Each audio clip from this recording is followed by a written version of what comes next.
일본 사도광산의 유네스코 세계문화유산 등재와 관련해 야당은 물론 여권에서도 윤석열 정부의 대일 외교에 대한 비판이 잇따라 나오고 있습니다.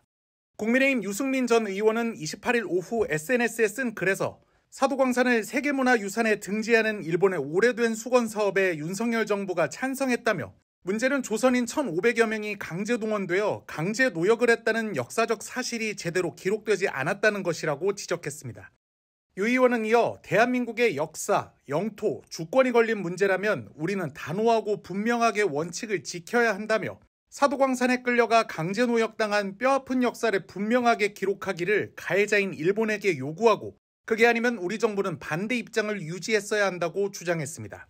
그러면서 윤석열 정권 들어 한일 관계는 최소한의 상호주의 원칙조차 지켜지지 않고 있다며 강제징용 제3자 배상과 후쿠시마 오염수 방출, 사도광산 등 우리는 일본이 원하는 대로 다 내줬는데 일본이 우리에게 해준 것은 무엇인지 또 대한민국의 국익은 어디에 있는지 윤 대통령이 국민에게 답해야 한다고 촉구했습니다.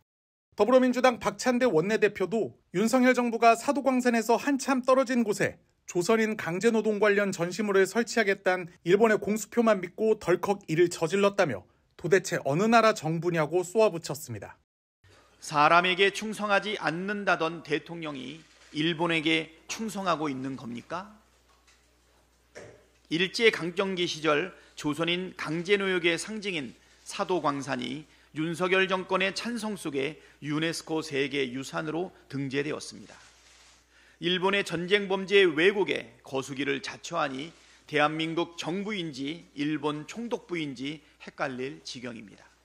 박 원내대표는 그러면서 일본 정부는 지난 2015년 구남도를 세계문화유산으로 등재할 당시에도 강제동원 기록 명시를 약속했지만 이를 전혀 지키지 않았다며 이런 전과를 뻔히 알면서도 또다시 일본이 하자는 대로 반인륜적 전쟁 범죄 부정과 은폐에 손을 빌려줬다고 비난했습니다. 사도광산의 유네스코 세계유산 등재 과정에서 조선인 동원의 강제성 표현이 빠진 것과 관련해 일본의 한 유명 극우 정치인이 한일 문제 근간을 해결하는 중요한 축이 될 것이라며 극찬을 했습니다. 하시모토 도루 전 오사카 시장은 28일 일본 현지 방송에 출연해 강제성은 없는 상황에서 노동 환경을 잘 돌아보자는 건 정말 한일 관계를 근본적으로 해결하는 것이라며 이보다 더 외교적 해법은 없다고 밝힌 것으로 알려졌습니다. 하시모토 전 시장은 그러면서 이는 기시다 총리와 윤 대통령의 큰 외교적 성과라고 강조했습니다.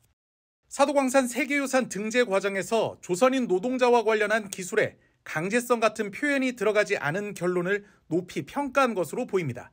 하시모토 전 시장은 과거 전쟁 당시 위안부가 필요했다는 망언으로 무리를 빚는 등 극우 성향의 정치인으로 평가됩니다. 일본 정부는 사도광산 등재를 앞두고 조선인 노동자 관련 내용이 포함된 전체 역사를 보여주겠다는 조치를 취했고 우리 정부가 여기에 동의한 것으로 알려졌는데 막상 현장에 설치된 전시물엔 강제성 관련 표현이 없는 것으로 드러나 논란이 일고 있습니다. 사도광산 현지 전시실에는 조선인 강제노동과 관련해 모집, 관, 알선, 징용 같은 표현이 있지만 강제 연행이나 강제 동원 등 강제성이 포함된 용어는 쓰이지 않았습니다. 일본 정부 대변인인 하야시 요시마사 관방장관은 일본이 자랑하는 문화유산의 가치를 세계적으로 인정받아 매우 기쁘다면서도 전시시설의 강제노동 관련 내용이 충분히 반영되지 않았다는 비판이 한국에서 나오는 데 대해서는 별다른 반응을 내놓지 않았습니다. 이와 관련해 일본 요미우리 신문은 한일 정부가 한반도 출신 노동자에 관한 상설 전시를 강제노동 문구를 사용하지 않고 진행하는 것으로 사전에 의견을 모았다고 재차 보도했으나 외교부는 전혀 사실무근이라고 밝혔습니다. 사도광산의 세계문화유산 등재가 확정된 순간 사도섬 주민들이 환호성을 지릅니다. 今佐渡金山の世界文化遺産への登録が決まりました. 오늘 인도 뉴델리에서 열린 유네스코 세계문화유산위원회는 회원국 만장일치로 사도광산 등재를 결정했습니다. 회원국인 우리나라는 그동안 사도광산 등재에 반대해 왔지만 강제동원 역사를 알리는 전시물을 사전에 설치하는 데 합의하면서 동의하기로 입장을 바꿨습니다.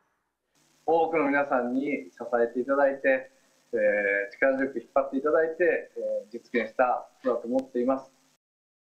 에도 시대부터 태평양 전쟁 시기까지 수공업 방식으로 금과 철, 구리를 생산해온 사도광산은 조선인 1,500명이 강제로 끌려와 혹독한 노역에 시달렸던 곳입니다.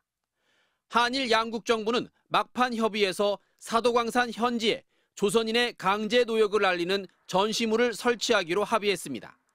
이에 따라 일본 정부는 사도광산의 한 박물관에 국민징용령으로 1,000명 이상의 한국인 노동자가 위험한 작업에 동원됐고 여기에 조선 총독부가 관여했다는 전시물을 이미 설치했고 내일부터 공개할 예정입니다. 그러나 군함도에 이어 사도광산까지 세계문화유산에 등재되면서 우리의 뼈아픈 역사가 또 한 번 외면받았다는 지적이 나오고 있습니다. MBC 뉴스 현영준입니다.